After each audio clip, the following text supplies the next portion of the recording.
Welcome to the Properties to Profit podcast. I'm Michael, your host. Excited to share with you my journey from a six-figure job to building a successful real estate business.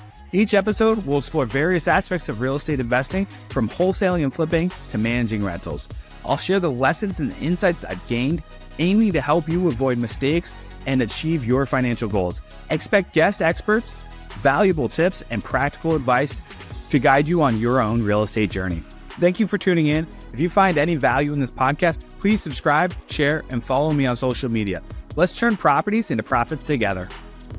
Hey guys, Michael here with Properties Profit. And today, in dealing with sellers and things that happen in the real estate transaction, especially when you're dealing with direct to seller, it's not uncommon for a seller to say, I already have the house on contract.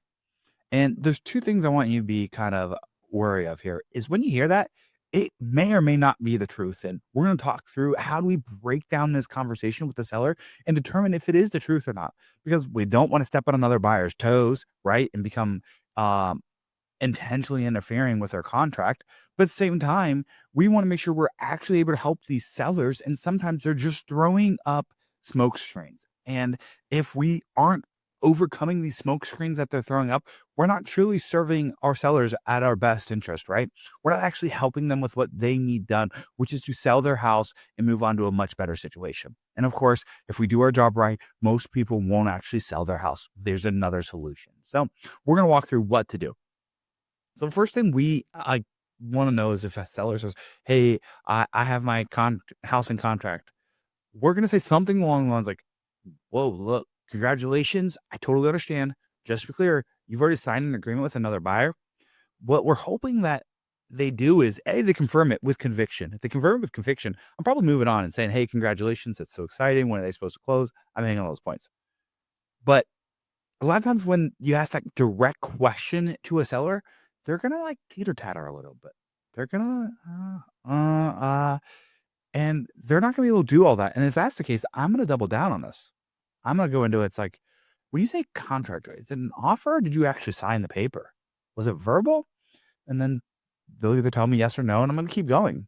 I'm going to ask about the terms if it's signed, right? If there's any teeter-tottering, I'm asking, okay, all right, I'm so excited that you have this thing signed. Can you tell me about when the closing date is? If you can't close the closing date, I'm getting more concerned. How much EMD did the buyer put down? And between you and I, Mr. Seller, or Mrs. Seller, on a scale of 1 to 10, how confident are you that they're going to sell?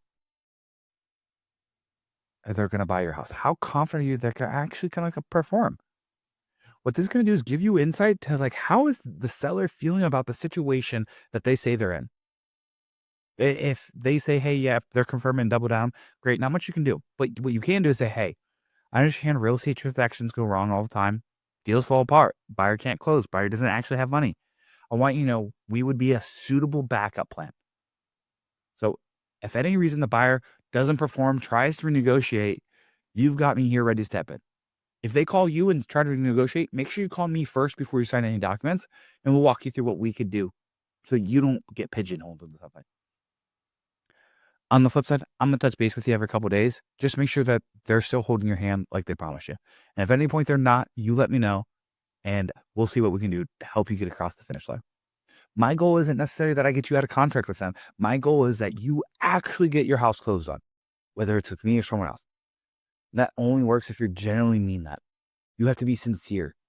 We actually here at my company, my home buying company, Oasis Home Buyers, we mean that. We do not care if you sell us your home. We know someone else can call in tomorrow and we're going to get a contract. We almost average a contract a day with 2 salespeople. We get 20 plus contracts every month with 2 closers. And until 4 weeks ago, we had no follow-up specialists.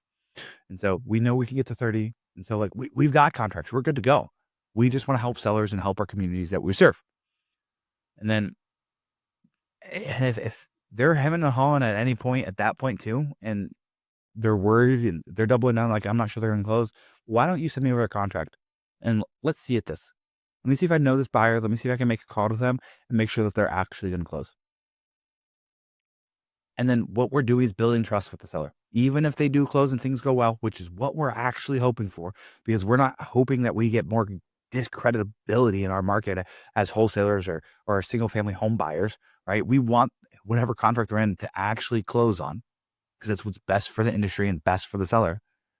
We just don't want to be taken advantage of. So we'll review their contracts. We'll call the other buyer, make sure that they actually are buying. Or if it's a company that I've dealt with before, there's like my buddies Josh and Tiff over at Heels Homes. I'm like, oh yeah, you're good with them. What price did you get it at? I know what they buy at, so if they'll give me the price, I'm like, I'm very confident they're gonna buy. I'll shoot them a text and make sure that nothing's come up. And what do you know? They close, and then they get a 5-star review because we backed them up, and that's what it's about. But you want to be there just in case. You do all these extra steps just in case the buyer missteps. The buyer starts dragging their feet. Every day, good business owners run into problems that they can't control. And you want to be there to catch that seller if that happens. It's a missed opportunity. So make sure you keep the follow-up tight. Make sure you check in days before the closing date. Remember, it's your job to be professional, not pushy. I just want to check in. How are things going? How are you feeling? Are you still on track to close? Ask these questions. They hesitate, start showing doubt. Ask, have you had any conversations? How do those conversations go? See what they can give you. At the end of the day, the bottom line, what we're looking for, you're looking to confirm they actually have a contract. There's a lot of people who just give verbals, and the sellers may or may not know that what the difference between a verbal and a written contract is. We want to find out who the actual buyer is. If you're someone who, like me, does deals in your market, you're going to know who the actual buyers are. And if you don't, you want to look them up, because there may be someone you don't know for the most part, right? If you can add another good buyer to your list, that helps you. You position yourself as a reliable backup, you'll get deals, especially if you have someone on your team. Follow up with them on a consistent basis and lead with a service heart. Be there to help them when they need it. Don't worry about actually closing on the house. Be there to help the seller solve their problem. If you can do this, you'll go far. You'll be the first one to catch that ball when it's dropped, and it'll help you take in otherwise dead leads that most real estate investors miss. Don't miss on these. These are great golden opportunities, and build trust in the community. Because at the end of the day, if you're the one checking in with them on a daily basis, even after you've been told they're in contract, you'll be the one who gets the referral later down the road. And it's a great way to still get a 5-star review. They'll tell everyone in the world that I did not do business with this person, but this person treated me with respect and did everything in their power to help close out my deal today, and I did not do business with them. That says a lot about your character.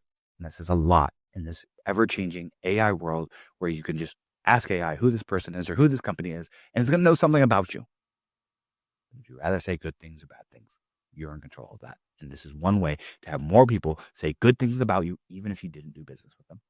Hope that helps. If you found any value, shoot me a message on Instagram, realestatemic02. Thank y'all. Thank you for listening to the Properties for Profit podcast. I hope you found today's episode valuable. If you enjoy the show, please subscribe and share it with others who might benefit. Follow me on social media for more updates and tips. Until next time, keep turning properties into profits.